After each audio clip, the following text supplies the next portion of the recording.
Pada hari itu juga Raja Ahasuerus mengaruniakan harta milik Haman, seteru orang Yahudi, kepada Ester sang ratu. Dan Mordekai masuk menghadap raja, karena Ester telah memberitahukan apa pertalian Mordekai dengan dia. Maka raja mencabut cincin meterai yang diambil daripada Haman, lalu diserahkannya kepada Mordekai.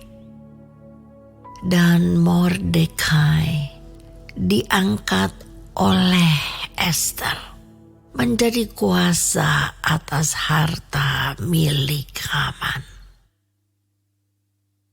Kemudian Ester berkata lagi kepada raja sambil sujud pada kakinya dan menangis memohon karunia-Nya supaya dibatalkannya maksud jahat Haman, orang Agag itu, serta rancangan yang sudah dibuatnya terhadap orang Yahudi. Maka raja mengulurkan tongkat emas kepada Ester. Lalu bangkitlah Ester dan berdiri di hadapan raja serta sembahnya. Jikalau baik pada pemandangan raja, dan jikalau hamba mendapat kasih raja,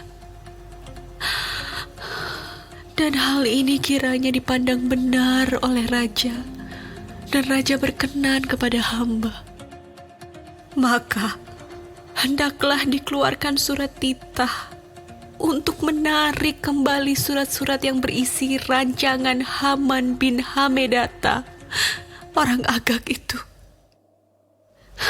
yang ditulisnya untuk membinasakan orang Yahudi di dalam semua daerah kerajaan. Karena bagaimana hamba dapat melihat malapetaka yang menimpa bangsa hamba, dan bagaimana hamba dapat melihat kebinasaan sanak saudara hamba.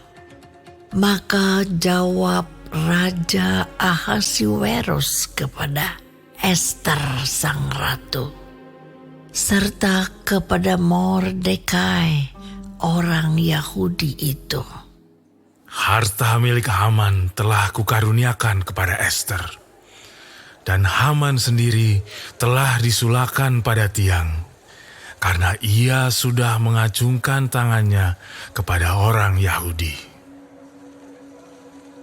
Tuliskanlah atas nama raja apa yang kamu pandang baik tentang orang Yahudi, dan meteraikanlah surat itu dengan cincin meterai raja. Karena surat yang dituliskan atas nama raja dan dimeteraikan dengan cincin meterai raja tidak dapat ditarik kembali.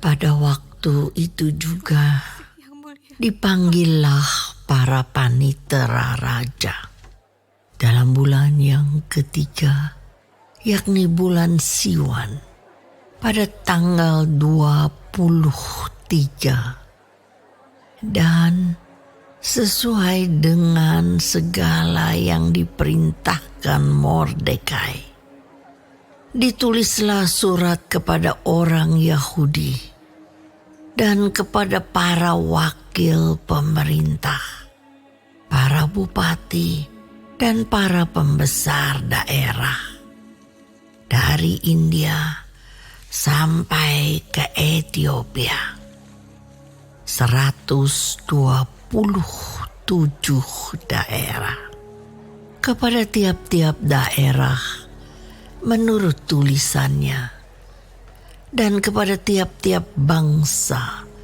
menurut bahasanya, dan juga kepada orang Yahudi menurut tulisan dan bahasanya.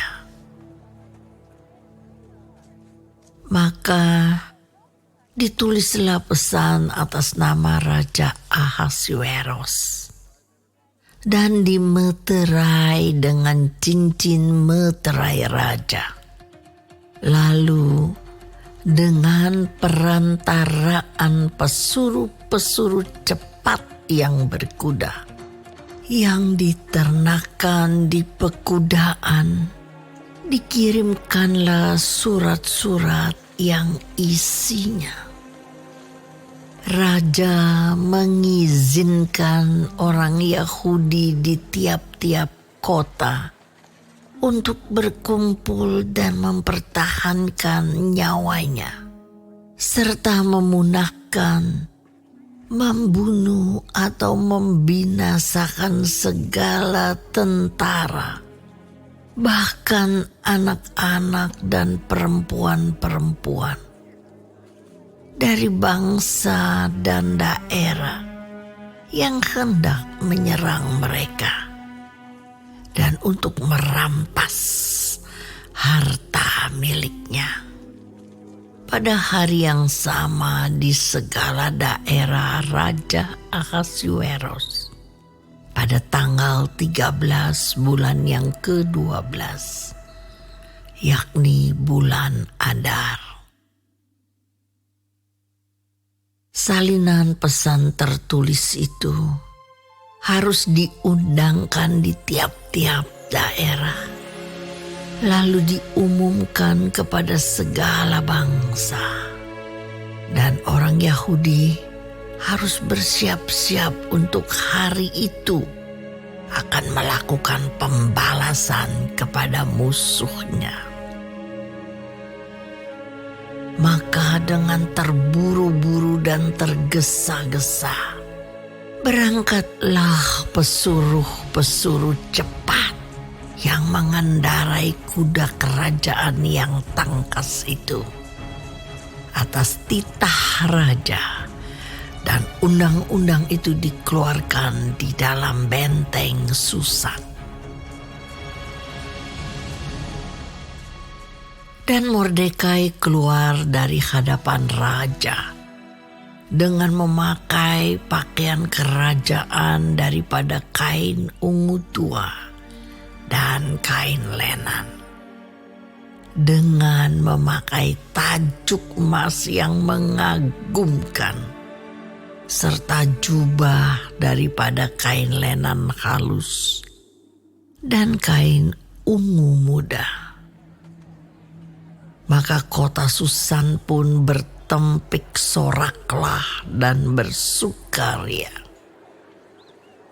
Orang Yahudi telah beroleh kelapangan hati dan bersukacita, kegirangan, dan kehormatan. Demikian juga di tiap-tiap daerah dan tiap-tiap kota. Di tempat manapun titah dan undang-undang raja telah sampai, ada sukacita dan kegirangan di antara orang Yahudi. Dan lagi banyak dari antara rakyat negeri itu masuk Yahudi, karena mereka ditimpa ketakutan kepada orang Yahudi.